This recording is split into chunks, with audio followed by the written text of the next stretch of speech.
Hello, everyone. I'm a little nervous, so if we could start with some warm-up laughs.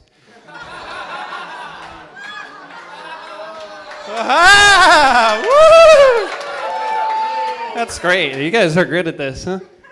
So today is a wonderful day. I'm so happy to be here. I hope you all are too. Today is a celebration of Triumph of Love. And I'd like to tell you all a couple of stories about my brother Chris that led to this day. Back in 1985, Back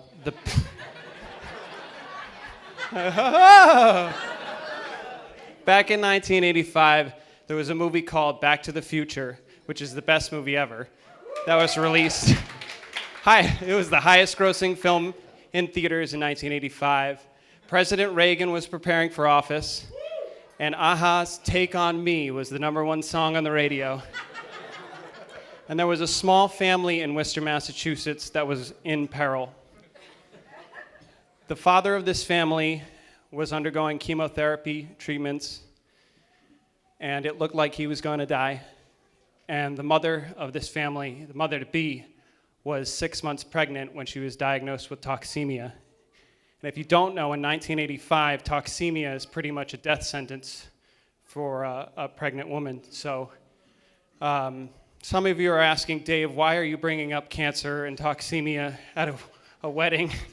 Others are probably expecting exactly that from me.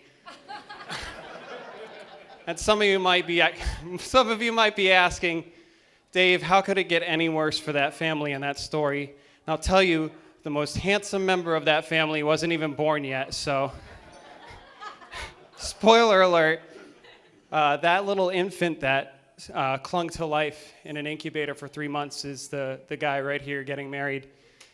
He fought for his life.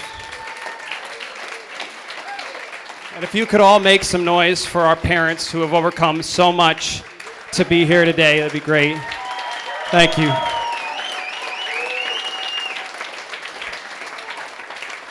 Now, once I was born, once the most handsome member of the family was born, I came to know Chris as a lover, and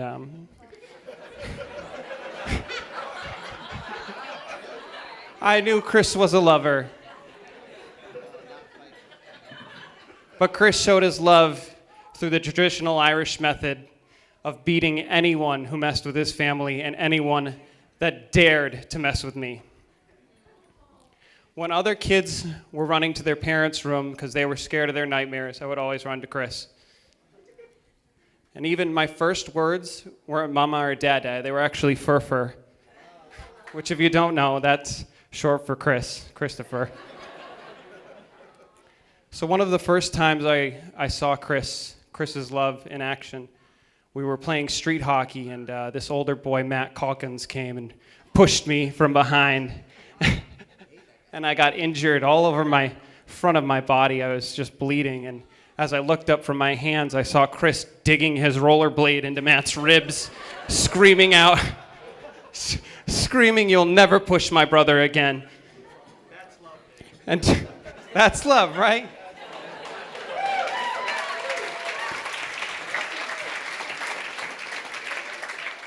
So 2 things happened that day. I quit street hockey forever.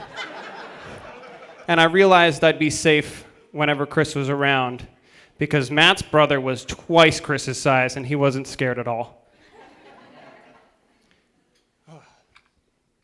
Totally forgot the next part of the speech. Okay, so if we fast forward to the night that Chris and Val met, and Val, you are a wonderful, wonderful, wonderful woman, and I love you so much.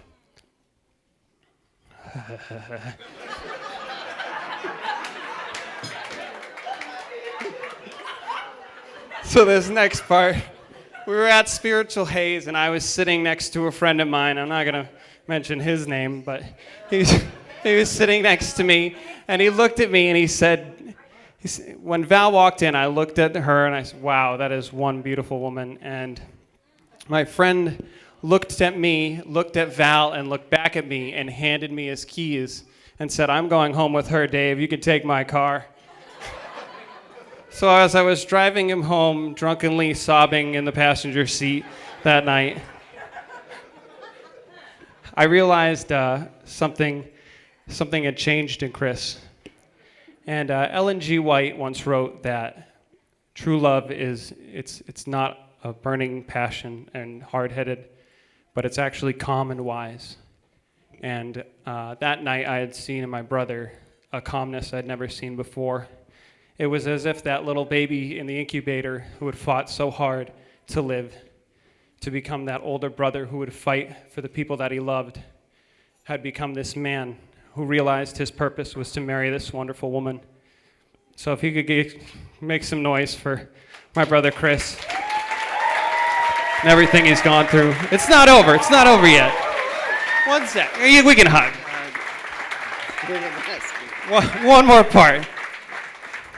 Val, I'd like to give you some advice tonight for being married to my brother. First of all, please don't ever play street hockey with Chris, because I need him to play drums for the band, and I can't risk him going to jail. Second of all, don't remind him that I'm taller than him, because he hates that. And third of all, no matter how hard things get, no matter what goes wrong in your life, if things come to your family being in peril, remember that this kid will fight so hard for you and everyone he loves. And I'm so glad you're part of our family. Thank you.